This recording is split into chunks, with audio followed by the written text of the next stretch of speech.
Arrancamos el debate de la 8 Soria de esta tarde de jueves, ya lo saben, estamos preocupados por la evolución de la crisis sanitaria y, cómo no, también estamos preocupados por la evolución de la situación económica, por cómo está afectando la gestión política de la pandemia. Y sí, digo la gestión política porque mucho de lo que sucede en el ámbito político está afectando esa toma de decisiones a lo que es la situación económica de las empresas y, cómo no, también de las empresas de Soria, que no viven en una particular burbuja, sino que también que se ven afectadas por esa toma de decisiones. Vamos a hablar con el presidente de la patronal de FOES, Santiago Aparicio, que ya está aquí esta tarde de jueves con nosotros en el plató de la 8 Soria. ¿Qué tal? Muy buenas tardes. Buenas tardes, ¿qué tal? Bueno. Pues vamos a comenzar por el principio, por esos sectores más golpeados, afectados por la pandemia, como pueda ser el turístico, el comercio y, como no, la hostelería, que esta semana volvían a salir a la calle con esa rotura simbólica de platos que, a este paso, Santiago, va a ser para lo único que queden los platos, casi para romperlos, ¿no? Pues casi, ¿no? Pues la verdad que es una pena, ¿no? Cómo está la situación y, sobre todo, cómo está el sector, ¿no? Ahí también, como tú bien has dicho, hay otros sectores, todos los que tienen fundamentalmente con el sector servicios, todos los que dependen un poco del turismo, todos están en una situación muy complicada, muy difícil y verdaderamente se están viendo situaciones pues realmente dramáticas en personas, en empresas que han perdido todo y que realmente no saben ni qué hacer. O sea, la verdad que bueno, yo creo que esto merece una reflexión, hay que tomar medidas, hay que apoyar a estos sectores yo creo que con una inyección de dinero a fondo perdido, como lo están haciendo otros países de nuestro entorno. Y es la única manera de que se pueda salvar a esos sectores. Hay sectores que, por ejemplo, el de agencia de viajes, que es posible que desaparezca en su totalidad. Ellos lo dicen, es imposible poder seguir adelante facturando un 2%, un 3% de lo que facturaban antes del año 2020. Por eso, la verdad que la situación es complicada, es difícil y de una inseguridad y de una incertidumbre total.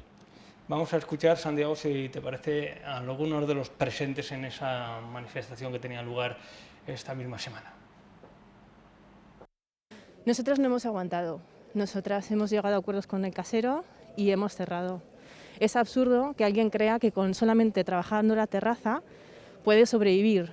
Los gastos siguen llegando y las ayudas no han llegado, entonces pues vamos subsistiendo. Aguantaremos lo que podamos y lo soportaremos porque si no podemos abrir dentro de los locales es imposible trabajar. La mayor parte de los negocios no van a poder soportar otros 15 días más. Y no hay que olvidar que esto es una cadena, son los hosteleros, pero detrás están los proveedores, empresas auxiliares, etcétera, etcétera. En conjunto, el sector turístico dejaba de aportar en 2020, según el último informe de coyuntura turística, un 12% al Producto Interior Bruto. Y estamos hablando casi del sector más sobresaliente de la economía española. Un 12% menos al Producto Interior Bruto, casi se me antoja hasta poco, ¿eh? Pues es posible que poco, porque ahí, si juntas todo lo que es hostelería más hoteles, creo que es bastante más. Creo que es bastante más, ¿no? Porque ahora mismo se está haciendo un distingo, ¿no?, entre lo que es hostelería, fundamentalmente lo que es hoteles, y lo que son el resto de sectores o subsectores que dan cobijo y que dan amparo y que sirven al turismo, ¿no? La verdad que se puede elevar ese porcentaje, a lo mejor 2 o 3 puntos más, por lo menos. Bien, y una semana más en el foco, en la toma de decisiones, Francisco Igea, vicepresidente de la Junta de Castilla y León. Ahora mismo nos quedan 7 días por delante, vamos a ver el ritmo que llevamos. Es poco probable, no es imposible, pero es poco probable. ¿Cuál es el futuro que nos espera? Pues un alivio paulatino, controlado, revisado cada semana, y con la seguridad de que, si viéramos que los indicadores no funcionan o que la incidencia vuelve a subir, pues tendríamos que dar marcha atrás. Bien, pues hablaba de eso que es poco probable, que es la apertura del interior de los establecimientos y esa relajación paulatina, que quiere decir que de 8 a 9 y media, casi como si estuviéramos en la guardería, un poco parecido, ¿no? Sí, bueno, ya lo hemos comentado, ¿no?, que nos parecía casi una broma, ¿no?, el que al final se aumentara esa hora y media exclusivamente para terrazas. Bueno, se ha demostrado, ¿no? Porque bueno, en esta pandemia la verdad que hay cosas que son muy raras, ¿no? En todo, a nivel general, pero Soria con una incidencia muy alta y con unas medidas muy restrictivas, o Castilla y León en general, con unas medidas muy restrictivas, y la Comunidad Valenciana también con unas medidas muy restrictivas, lo comparas con Madrid, que no tiene esas medidas tan restrictivas, en las cuales la hostelería está abierta, y lo único que bajaron fue el toque de queda, que lo bajaron a las 10 de la noche, y que ha habido un mes en el que ha estado más o menos el toque de queda a las 10 de la noche. El resto ha estado hasta las 11, 12 de la noche, la hostelería abierta, siguiendo las instrucciones y manteniendo todos los criterios que se nos han dicho para mantener libre de COVID y que no pueda ser una zona en la cual se pueda contagiar. Se ven los datos, ¿no? y se ven la incidencia que hay a una semana, la incidencia que hay a 14 días, y realmente ahora mismo Madrid está un poquito más alto que los demás, pero es que la incidencia está muy por debajo de la que teníamos en Castilla y León, de la que había en Valencia, de la que había en Andalucía, y con la hostelería abierta y con otros servicios abiertos. Por eso nosotros siempre venimos manteniendo que hay que lógicamente, que estamos con los políticos que tienen que tomar estas decisiones, porque realmente es una decisión muy difícil, muy complicada el gestionar esto de la pandemia, porque a todos nos ha pillado prácticamente en fuera de juego. Pero bueno, una vez, y sobre todo va pasando el tiempo, lo que no podemos es seguir en una incertidumbre, y lo que hay que es tratar de compaginar salud con economía, porque es que si no, la economía, vamos a perder la estructura de la mayoría de la estructura que teníamos en la economía española, se va a perder, y va a haber sectores en los que prácticamente van a estar desaparecidos, que van a desaparecer del mapa, si no se toman algunas medidas ya adicionales y urgentes para salvar a esos sectores. Entonces, bueno, pues ahí está la cosa. La Junta de Castilla y León opta por esta situación. Nosotros somos muy respetuosos, pero desde luego lo que sí que habría que hacer a estos sectores es ayudarles con dinero a fondo perdido para que puedan mantener sus empresas y para que no se hundan. Después vamos a hablar de esas ayudas, porque ayer mismo anunciaba el presidente del Gobierno, Pedro Sánchez, una serie de ayudas, 11.000 millones de euros precisamente, pero vamos a detenernos en los cauces que ha abierto FOES, pues para todos los sectores perjudicados, para que puedan llamar a la puerta, para decirlo claramente, y para que puedan denunciar por lucro cesante tanto al Estado como a la Junta de Castilla y León. La semana pasada lo llevábamos en portada en el Día de Soria, reuníamos a los representantes de diferentes sectores afectados. ¿Qué posibilidades hay de que prosperen estas denuncias? Estamos viendo precisamente la portada que hablaba de una luz de avalanchas, por entonces era en torno al centenar, supongo que hay alguna más, ¿no? Bueno, ya sabes que cuando estás metido en un pleito no es que lleves la razón, es que te la den. Al final es que te la den la razón, en ese sentido. Puedes llevar toda la razón del mundo, y aquí se ha hecho un daño terrible a muchos empresarios, y al final que no te den la razón. Pero vamos, nosotros somos optimistas, sobre todo porque ya el año pasado, el 30 de enero, la Organización Mundial de la Salud alertó de que se tomaran medidas excepcionales porque venía una situación de pandemia muy grave. Eso lo advirtió ya el 30 de enero. Y aquí no se tomaron medidas hasta el 14 de marzo, en la que se decretó el estado de alarma. Creo que hay ahí un periodo en el cual lo primero que vamos a hacer desde las empresas que han optado en recurrir, lo primero se va a ir contra el Estado, y luego más tarde contra la comunidad, porque la comunidad entró más tarde, entonces, y fundamentalmente en el Estado por esa casuística de que la Organización Mundial de la Salud conminó a todos los estados a que se tomaran medidas. Y es una institución, al final, que sí que hay que hacerle caso cuando dicta una norma como esa. Entonces nosotros tenemos esperanzas de que eso prospere, de que eso salga adelante, y que al final las empresas que así lo crean vayan y se animen a presentar, si tienen unos resultados del 2020 muy por debajo de lo que tuvieron en el 2019, desde FOES les animamos. El coste, primero luego toda empresa, y eso lo quiero dejar claro, toda empresa que recurra tiene que primero recurrir por el cauce administrativo. Y una vez que se resuelva el cauce administrativo, es presentar un recurso contencioso administrativo, ¿no? por la responsabilidad patrimonial. Entonces, nosotros animamos porque la verdad que en un inicio es un coste de 200 euros por empresa. Cuanta más empresas se presenten, mucho más volumen se puede hacer a nivel general de toda España, y mucho más caso nos harán. Pues hay que animar a las empresas que consideren o que se hayan visto perjudicadas, porque yo creo que lo de considerar es obvio que se han visto perjudicadas, y además yo creo que ahí tienen el material de hemeroteca con todas las contradicciones, los errores en que se han ido incurriendo, ¿no? Incluso se reconoció, además del aviso de la Organización Mundial de la Salud, que había un riesgo, que se estaba trabajando en lo que iba a derivar esta pandemia ya desde el mes de enero, ¿no?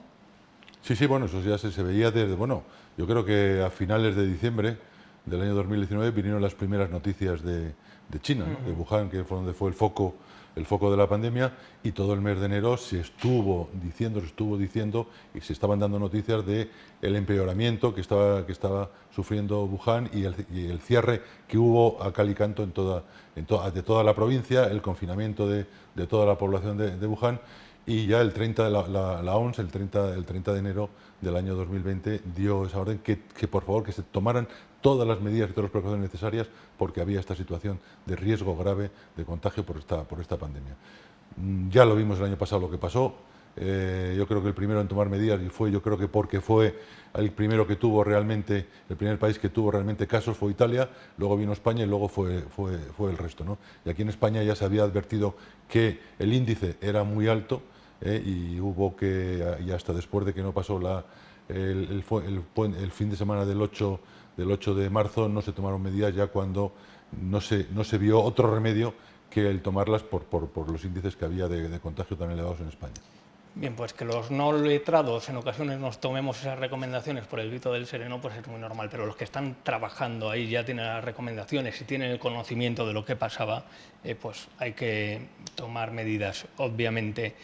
Vamos, además, con una de las noticias importantes que se ha producido en el día de hoy, que afecta a la provincia de Soria, que nació en el seno también a partir de una idea de FOES, de Inves in Soria, que es el centro de procesamiento de datos, también por arrojar algo de optimismo y de buenas noticias que también falta nos hace. Se presentaba ayer, miércoles, el proyecto en la capital de España, con la presencia del ministro de Seguridad Social, José Luis Escrivá, y también de Carlos Martínez, del alcalde de Soria. Vamos a escucharles.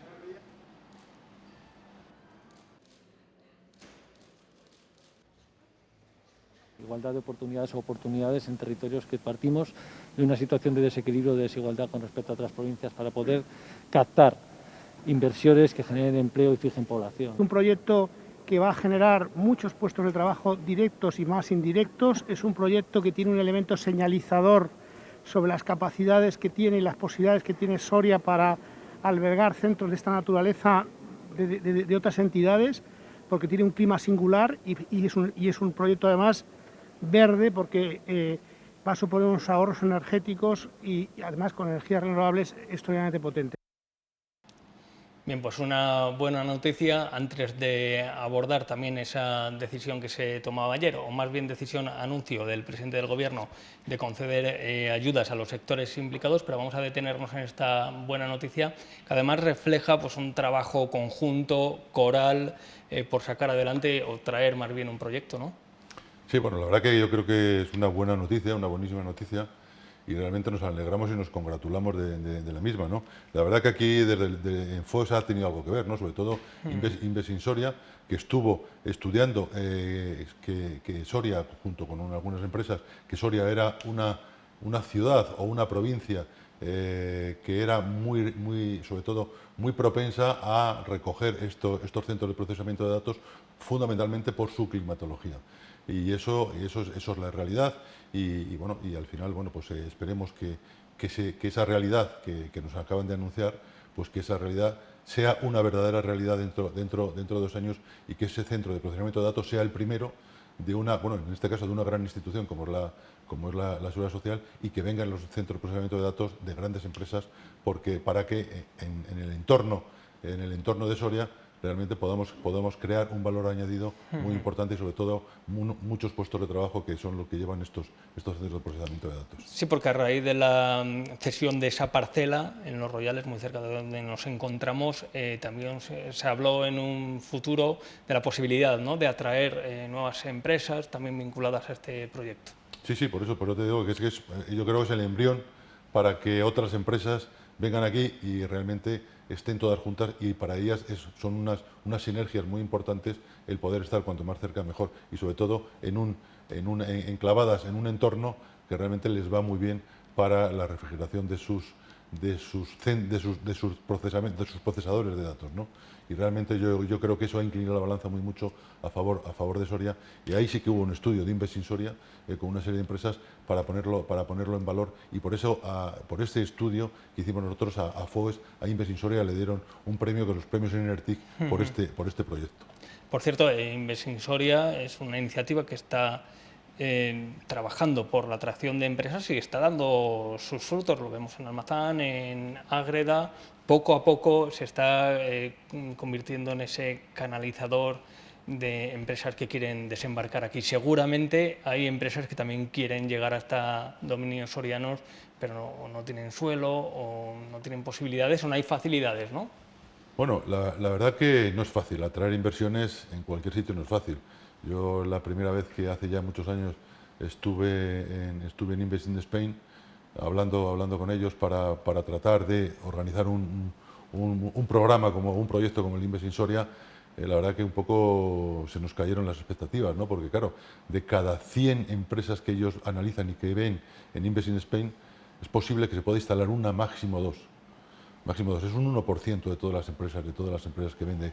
O sea que la atracción de inversiones es muy complicada, porque claro, las empresas van buscando ubicaciones, y aparte de buscando ubicaciones que sean las más idóneas para lo que ellas producen, para lo que ellas fabrican, también van buscando otras características en la zona, ¿no?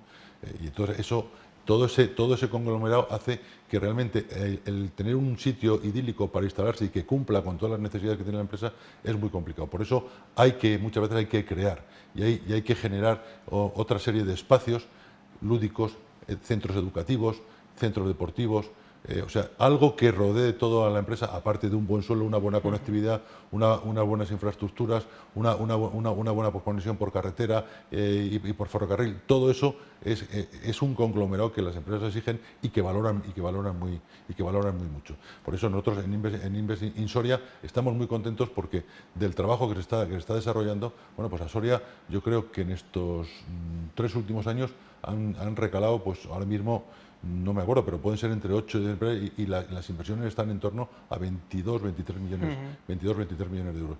Creo que eso satisfecho lo estamos haciendo ahora mismo a pulmón libre con los propios fondos de FOES, de los empresarios de Soria, porque la Junta nos dejó de subvencionar un programa que era tan importante. Ahora parece que a través del Plan Soria y que los fondos que van a Diputación nos va a financiar, no con la financiación que teníamos antes, pero casi puede ser un 50% de esa financiación. Creo que es una labor muy importante la que se está haciendo desde Invest in Soria, y creemos que, bueno, nosotros lo hemos mantenido por eso, pero creemos que se debe apostar por ellas y que las administraciones deben apostar por ellas y deben apoyarnos económicamente, porque realmente nosotros lo estamos haciendo a nivel individual, los empresarios sorianos, con las cuotas que pagan a FOES. Ese nuevo Plan Soria, que se va a vincular a proyectos concretos, con una nueva orientación, obviamente que un proyecto concreto y destinado a atraer otros proyectos es Invest in Soria, ¿no? Yo creo que encaja dentro de esa filosofía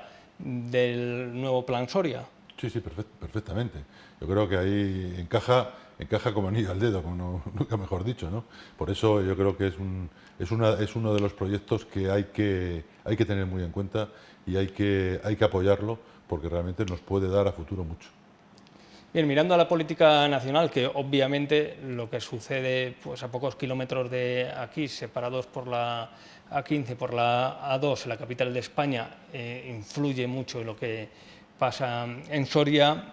Ayer teníamos noticias de ese anuncio del presidente del Gobierno, que comparecía, porque tiene que comparecer una vez cada 2 meses, como demanda el decreto del estado de alarma, tiene que rendir cuentas y casi como mandan los cánones, pues comparecía con algo que ofrecer debajo del brazo, un anuncio de 11.000 millones destinado a hostelería, turismo y empresas afectadas. El Ejecutivo va a aprobar próximamente un paquete adicional de 11.000 millones de euros para nuevas actuaciones para empresas, para pymes y para trabajadores autónomos. Una cantidad importante de recursos para seguir apoyando durante las duras semanas que todavía tenemos por delante para definitivamente superar la pandemia a sectores como es el sector turístico, la hostelería, la restauración o el pequeño comercio, entre otros. Bueno, ahora hay que mirar la letra pequeña, ¿no? En qué condiciones se dan esas ayudas, 11.000 millones. Es obvio que el montante que viene de Europa o que va a llegar va a ser importante y ahora hay que afinar un poco la puntería porque las necesidades son muchas. No sé si les han contado más detalles acerca de cómo se van a repartir estas ayudas. Bueno, la verdad que no sabemos nada más lo que ha dicho el presidente del Gobierno. No sabemos a qué se van a dedicar ese dinero. Yo esta mañana hablaba con el presidente de Cepime, le he preguntado a ver si les habían comentado algo, y dice que no saben absolutamente nada para qué se va a dedicar este dinero.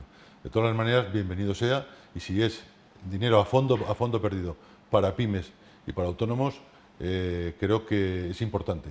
Pero desde luego creo que el presidente del Gobierno tiene que ser consciente que, como mínimo, las empresas, para estar en una situación cómoda, no ya una situación como la que tenían antes del 14 de marzo del año 2020, se necesitan 50.000 millones de euros como mínimo, para que las empresas puedan, todos estos sectores puedan estar cómodas. Creo que es algo que realmente está muy lejos, pero siempre que haya algo, bienvenido sea. Esto no va, si esto lo divides por el número de empresas de hostelería que hay, de comercio, autónomos, tal igual, pues es posible que depende a cuántos vayan, pues realmente pueda tocar a 1.000 euros, 1.500 euros, que eso al final, bueno, pues puede parecer que está bien, pero eso es una minimísima ayuda para sectores como estos, o empresas, por muy pequeñas que sean como estas, que realmente llevan pagando sus gastos durante más de un año. Sin ingresar absolutamente nada o muy poco. Son 50.000 millones también los que demandaba en su intervención en el Congreso Pablo Casado, líder de la oposición, ¿no? Sin duda los 11.000 son importantes, pero insuficientes porque el destrozo, el daño es cuantioso. Bueno, el daño es terrible. Hay empresas que no han abierto desde que cerraron el 14 de marzo del año pasado. No han abierto, han ingresado 0 euros porque realmente no les compensa abrir, porque al final les va a costar más que tenerlo cerrado. Y aquí yo creo que están haciendo heroicidades por muchas empresas de hotelería, de restauración, por tener abierto, por mantener abierto, por dar un servicio a la ciudadanía que les está costando dinero. Porque, como bien decía una de las personas que le entrevistaron en la manifestación de ayer, solo con las terrazas no se puede trabajar, y no las terrazas al 100%, porque no puedes estar las terrazas al 100%. O sea, eso es utópico, eso es un paliativo que, bueno, que te viene, en cierta manera, a ayudar a pagar algunos de los gastos que generas, pero no todo. Y realmente, como te digo, y ella lo decía claramente, y lo dicen muchos hosteleros, realmente no nos supone incluso alguna pérdida más de la que teníamos anteriormente, pero estamos abriendo para sacar de los ERTES a los trabajadores que tenemos en ERTES y para dar un servicio a la ciudadanía, cosa que agradecemos mucho todos los ciudadanos, porque realmente es un sector que lo está pasando muy mal y que hay que apoyarle muchísimo. Y sin duda son 11.000 millones que vienen para evitar que se cierre, o sea, ni se va a ganar tan siquiera. Y en torno a lo que hablaba Santiago Aparicio de las terrazas, casi yo creo que más bien es un mensaje para el resto de la ciudadanía para decirnos, no os cerramos casi en vuestra totalidad, sino que podéis salir. Hablando de la política nacional, la situación, la verdad que es casi de enfrentamientos, incluso entre los propios socios de gobierno, Pablo Iglesias, Pedro Sánchez. Lo hemos visto en una conmemoración del 23F un tanto enrarecida también, con el rey emérito fuera de España, con ese comportamiento, bueno, al margen de muchos cánones educativos, ¿no? de los incluso socios que apoyaron a Sánchez en la investidura. Eso influye también en la proyección económica del país, ¿no? Pues se está dando una imagen al exterior muy mala por parte por parte de nuestros gobernantes y por parte de todos nuestros políticos, muy mala.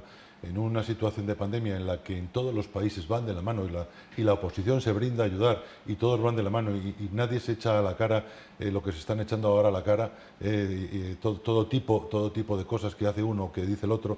O sea, eso creo que no está ayudando nada a que realmente la imagen de España sea una imagen como la que teníamos anteriormente. Una imagen de un país cohesionado, una imagen de un país con una seguridad jurídica a prueba de bomba, una imagen con un país con una certidumbre total y absoluta, un país que era seguro. Ahora mismo estamos viendo todos los disturbios que está habiendo fundamentalmente en Barcelona, pero también en otras capitales de España por el encarcelamiento de este señor. Realmente la imagen que estamos dando es bochornosa y eso retrae la inversión extranjera que tan necesaria es para la evolución de nuestra economía. Eso es algo que realmente nos está haciendo un daño terrible. O sea, el comportamiento de los políticos, la situación que estamos dando de inseguridad, la situación de que ahora mismo estamos dando de inseguridad jurídica, de incertidumbre, eso realmente el daño no nos estamos dando cuenta y los españoles no somos conscientes de lo que eso supone para la economía española. Realmente, hoy por hoy hay cientos de países y hay por lo menos 20, 30 países o 40 donde realmente se puede invertir de una manera tranquila, de una manera segura, y los inversores extranjeros, salvo raras excepciones o por circunstancias del sector en el que invierten, están dirigiendo sus inversiones a otros países por la situación y por la imagen que está dando España, que es una pena, cuando hemos tenido una imagen todo lo contrario de la que teníamos ahora y éramos, por así decirlo, de los países más receptores de inversión extranjera que había en el mundo.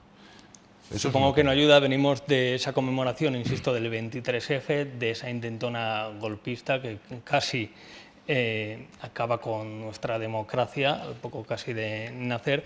Y tenemos que escuchar en fechas pasadas a Pablo Iglesias, vicepresidente segundo del Gobierno, escuchar aquello de que no vivimos en una democracia plena, que tiene sus carencias, que estamos lejos de vivir en una situación democrática.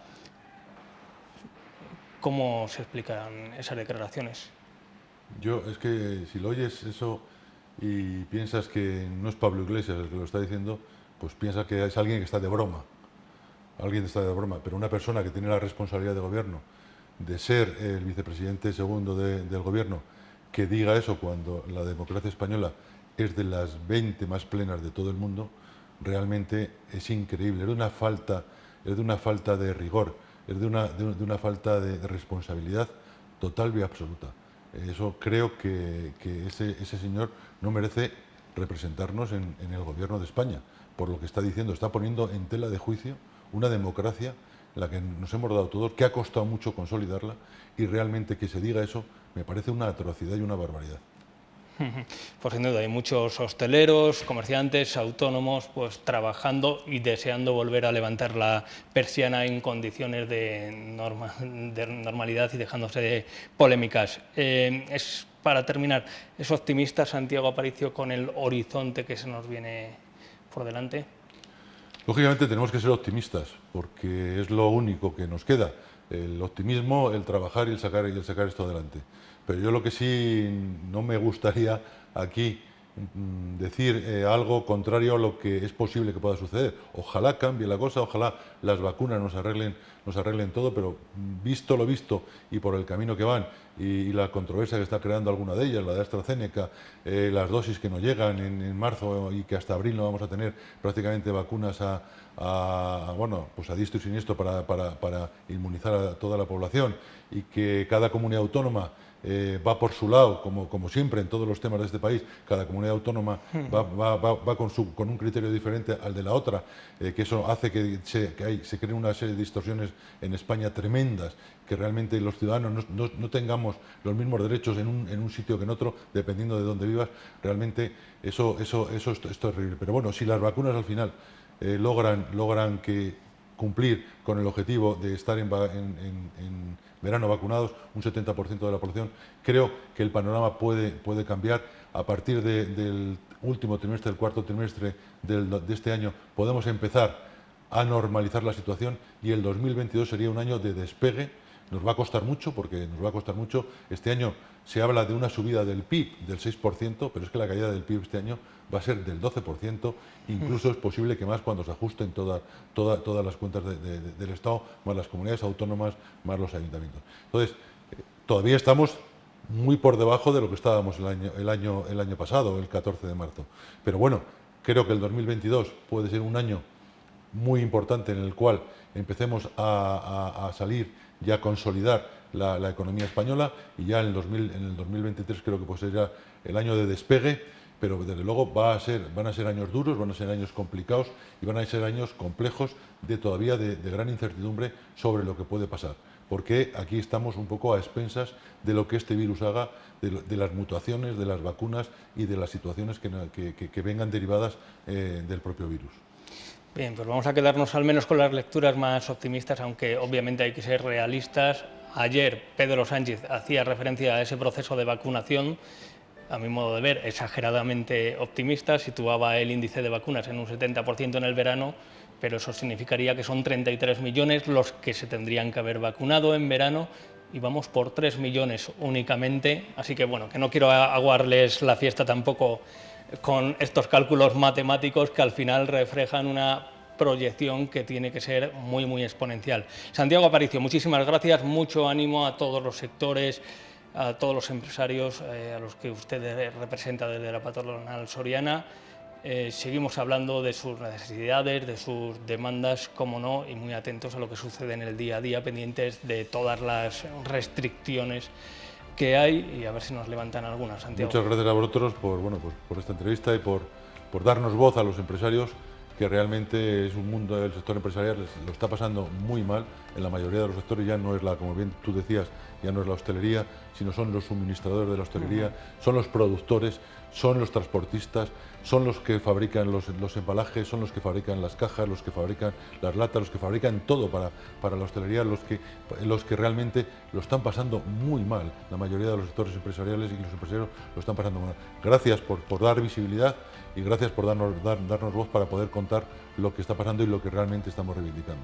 Muchas gracias. Pues ya lo ven, no solo el que nos pone las cañas, sino que hay muchas más personas, muchas cerca de nosotros, afectadas. Vamos a hacer un alto en el camino y enseguida seguimos en el debate de la 8 Soria con nuestro tiempo de tertulia.